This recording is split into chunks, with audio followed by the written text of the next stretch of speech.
పేరుతో అధికారంలోకి వచ్చిన ప్రజలను ఘోరంగా వంచిన వీళ్ళు మాకొచ్చి నీతులు చెప్తున్నారు అధ్యక్ష. పాలకుండ దగ్గర అధ్యక్ష వెనకటికి ఎవరో అంట పాలకుండ దగ్గర దొంగపిల్లిని కాపలా పెట్టారట.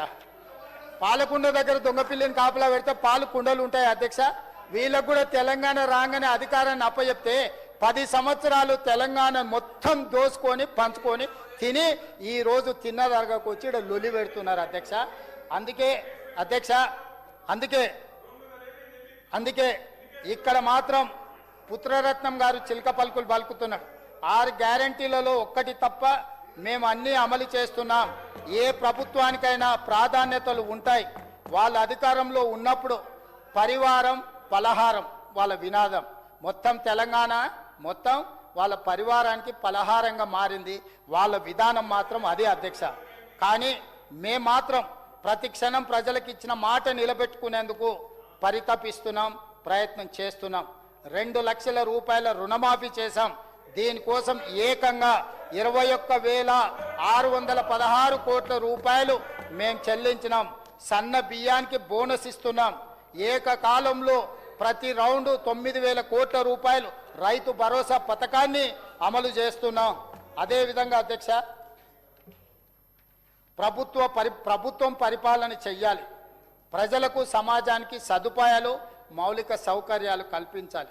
అంతేకాని ప్రజల వ్యక్తిగత జీవితాల్లోకి తొంగి చూడడం, ఎవరేం మాట్లాడుకుంటున్నారో దొంగచాటుగా వినడం చేయకూడదు.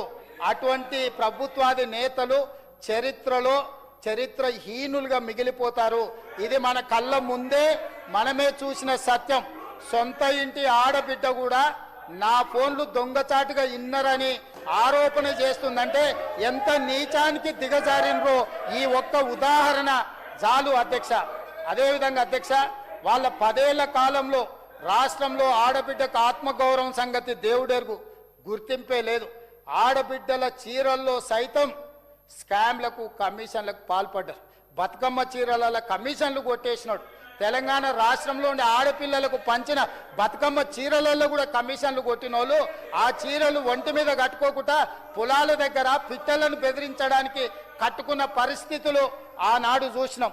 ఈనాడు మేము 1,20,00,000 మంది ఆడబిడ్డలకు తుమ్మలన్న 1,00,000 మంది ఆడబిడ్డలకే కదా చీరలు పంచింది. మన 1,00,000 మంది ఆడబిడ్డలకు ఇందిరా మహిళా శక్తి చీరలు పంచితే పాలపిట్ట రంగులో ఈ రోజు దసరా పండుగ నాడు పాలపిట్టలాగా మా ఆడబిడ్డలు ఆ చీరలు కట్టుకొని సభలకు సమావేశాలకు పండుగలకు వస్తుంటే చూడమిచ్చటగా ఆడబిడ్డలు ఎంత ఆనందంగా ఉన్నారో మేము పంచిన చీరలతోని ఈరోజు ఈ సభ సజీవ సాక్ష్యం.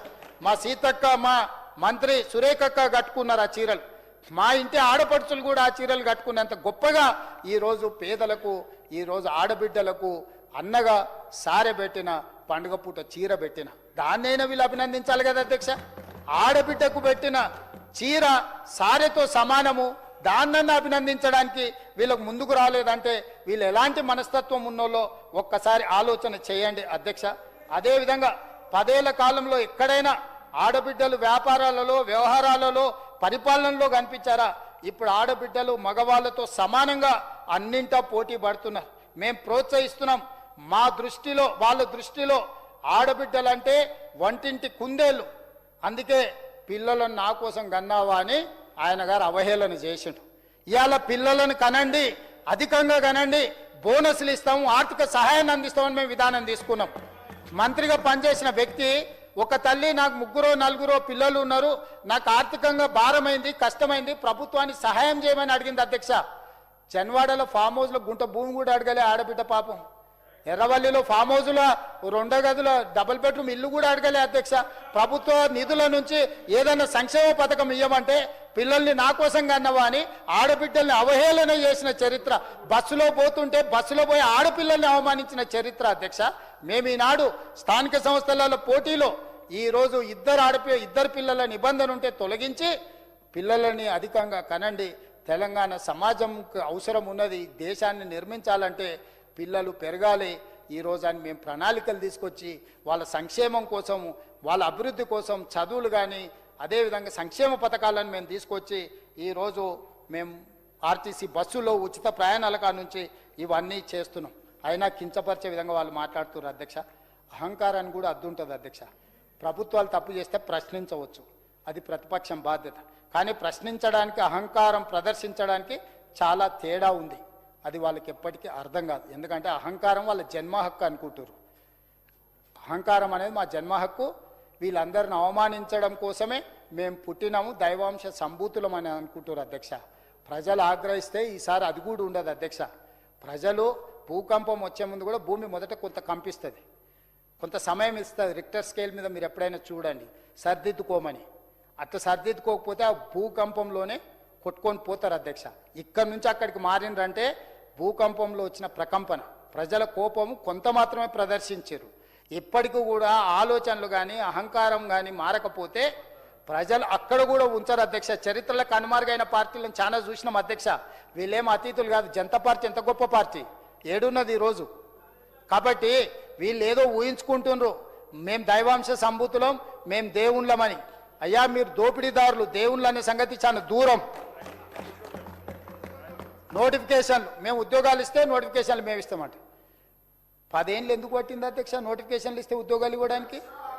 10 నెలల్లో మేము చేసిన పని 10 ఏళ్ళలో మీరు ఎందుకు చేయలేకపోయినరు? ఇప్పుడు మీరు అంటున్న నోటిఫికేషన్లు మీరు ఇచ్చినవే కదా. మీరు ఇచ్చిన నోటిఫికేషన్ల నియామకాలు మీరు ఎందుకు చేయకుండా పారిపోయినరు? 10 ఏళ్ళు ఉన్నారు కదా. మీరు ఇచ్చిన నోటిఫికేషన్లు మీరే నియామక పత్రాలు అందించుంటే ఆ నిరుద్యోగ యువకులు మీకే బ్రహ్మరథం పట్టేటోళ్ళు కదా. మీరు ఆ పేదల నిరుద్యోగ యువకుల యొక్క ఆవేదన, బాధను, దుఃఖాన్ని, ఆ తల్లిదండ్రుల యొక్క కష్టాన్ని మీరు అర్థం చేసుకోక వదిలేసినందుకు ఆ ఉద్యోగ నియామక పత్రాలు అందించింది మేము అధ్యక్ష.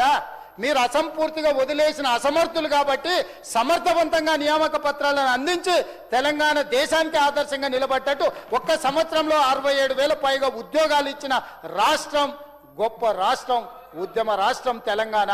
మీలాగా గాలికి వచ్చిన వాళ్ళం కాదు అధ్యక్ష. అందుకే చెప్తున్నా జాగ్రత్తగా మాట్లాడమని. అందుకే ఈ విధంగా అధ్యక్ష ఈ సభ సంస్కారానికి ఏంది, ఈ సభ సంస్కారాలకు దహన సంస్కారం చేశామని మాట్లాడుతున్నారు అధ్యక్ష. ఏ మొహం పెట్టుకుని మాట మాట్లాడుతున్నారు అధ్యక్ష? 10 ఏళ్ల కాలంలో ఈ శాసనసభలో ఎప్పుడైనా ప్రతిపక్షాన్ని మాట్లాడనిచ్చిండ్రా అధ్యక్ష?